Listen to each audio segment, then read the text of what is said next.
just checked out Deadlines, which is like timelines, but for dead people. Let's talk about it.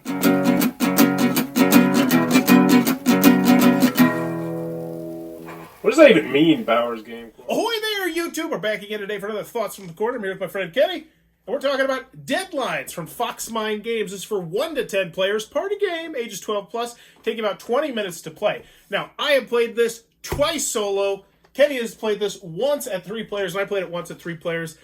But in this game, we'll show you exactly how to play, and then we'll get to our thoughts. So let's check it out on the table. All right, so we got a game of Deadlines set up. Really quite a simple setup. You're going to find these 3 cards, the date of birth, the lifespan, the date of death. Set them out in this particular order. And then you're going to get exactly 68 cards in each of these piles, even though I will say after playing it a couple times, I don't think it needs to be exactly that. Just pretty much roughly 68 in each of these 3 piles. Then you're going to take the top card of each pile, and you're going to flip it over like I've done right here. Now, the game is ready to start. First player is going to go, and what you have to do on your turn is really quite simple. You will pick one of these 3 people, and then you have to slot them in either based on their date of birth, their lifespan, or date of death. So let's just say Rocky Marciano, and then on the bottom they have a little bit to tell you about the person. Professional boxer who inspired the Rocky series. The Rocky series came out in like the 70s, and so Rocky was probably in his 70s. But Rocky Marciano was probably, like 40, 50 years old then, so I'd say his date of birth was probably 1920, and since the date of birth over here is 1856, I think this is a safe one to slot this right here, and bada boom, since it is lower than that, then you get this right. Now, you don't get any cards. In fact, it's the exact opposite. Let's pretend I would have done this instead. Rocky Marciano was born before Nikola Tesla. I'd get this wrong, and then this card would come to me, and it's a penalty card, and no card stays in there, and it would go clockwise to the next player, who would then do the exact same thing. Now, eventually, so let's just say Queen Victoria, we'll just slot her, so let's say this was here. Let's get it set up a little bit. Let's say that was there, okay? So let's say it gets to my turn, and I get Terry Fox here. Now there's 3 cards down here. I have essentially 5 places that I could put it. I could put it right here, I could put it right here, I could put it right here, or I could put it below. You have to slot it in where it would need to go. So let's just take a guess. Terry Fox, Canadian athlete, humanitarian, cancer research activist. I bet she lived to be old. We're going to go older than 87. 22. Dang it, Terry Fox. So that would be a penalty card it would go to. Now, the only other special rules and the game ends. So the game will end. There's a couple different variants you could play. The main version of the game ends when all 3 of these categories, the date of birth, the lifespan, and the date of death, have 12 cards down here. So once you get 12 cards underneath lifespan, for instance, you'll flip this over, and no one can now play on lifespan. They have to play on date of birth and date of death. And once each of these categories has 12 underneath it, that will be the end of the game, and you will total up the person with the fewest number of penalty points will be the winner of the game. Now, the only other aspect that I have not talked about are these special black cards that will pop up every once in a while. Ooh, that's a promo card. And how these work is really quite simple. These ones, high risk, high reward. So you can just treat it like a regular card, and you can say, oh, Paul Walker, I know his date of death was, past 1901, and then you can flip it over, and if you get it right, it goes there, and if you get it wrong, it goes to you like an old penalty point. But with these special black cards, what you can do is you can also predict how they died if you want to. Now, if you get the prediction of how they died wrong, it doesn't matter if you got it in the right spot. You still get the card as a penalty card. However, if you get it right, and I think Paul Walker died in a car crash, if I recall correctly, and he died after 1901, died in a car crash, then that means that you get to get rid of one of your penalty cards and give someone else one of the penalty cards from the top 3. It could be a pretty big point swing. There's also some different variants in there. As I mentioned, you can play solo, you can play cooperative. The one that I would most probably recommend if you're playing with the higher player count is a player elimination variant, where essentially when you get 3 of these cards, you're eliminated from the game. But that's how you're going to play Deadlines. Alrighty then, Deadlines from Fox Mind Games. What are our final thoughts after our first impressions? Let's go over the pros, let's go over the cons.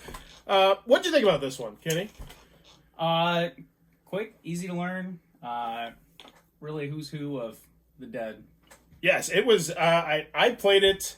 The first time I learned how to play it, I knew how to play it in about 5 minutes. The rule booklet's super short, very easy to teach, especially if you're familiar with Timelines, which is an immensely popular game. You've never played that one, right? No. And yeah, you still had it up and running in no time at all.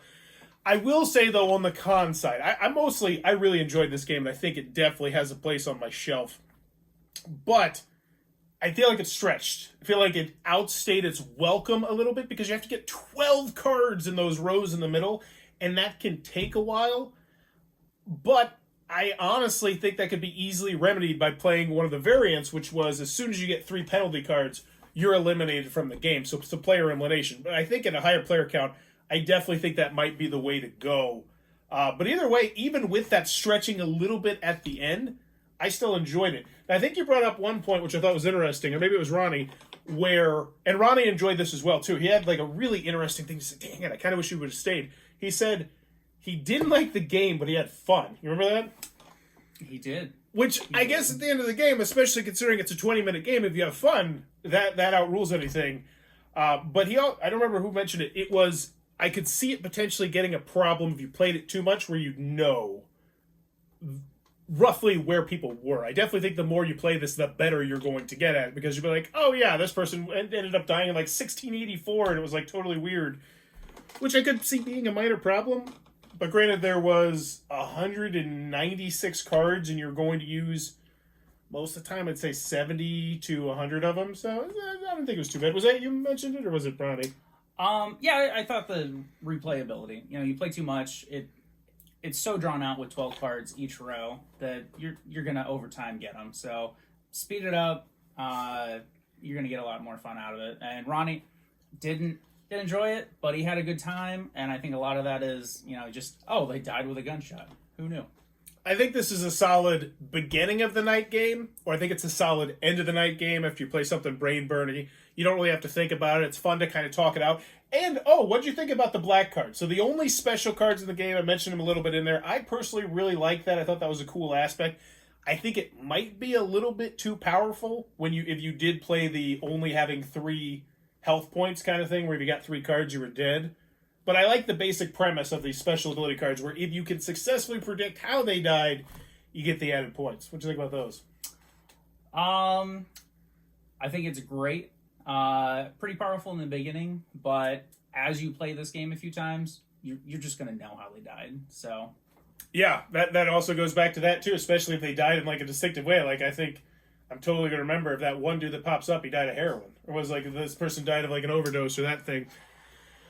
One last thing that I do want to mention here, and it's on the negative side, is that I think especially if someone's really good at this, it can get a lot less exciting at when you do go 12 cards in each row. Because like I crushed, if I recall correctly, and it you didn't feel like you're going to win about halfway through probably. And Ronnie was the same as well.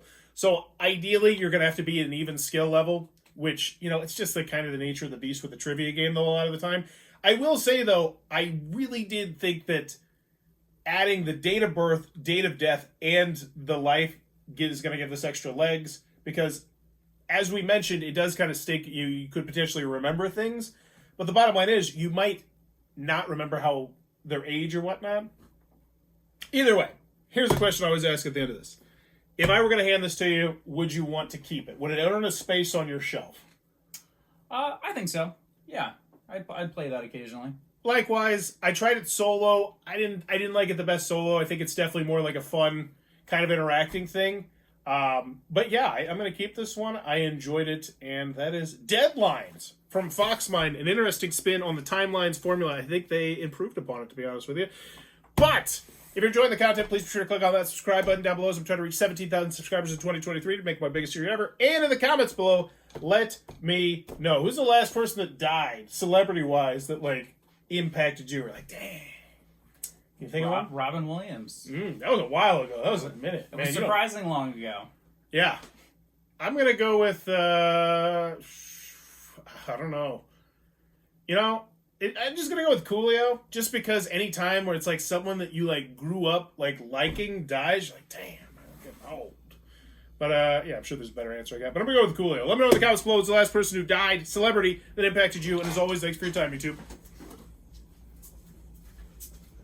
This video is brought to you by all of my amazing Patreon supporters, and I would love it if you would join their ranks and have your name immortalized in the end of many of my videos for the end of time. But consider for only $1 a month, and as always, thanks for stopping by.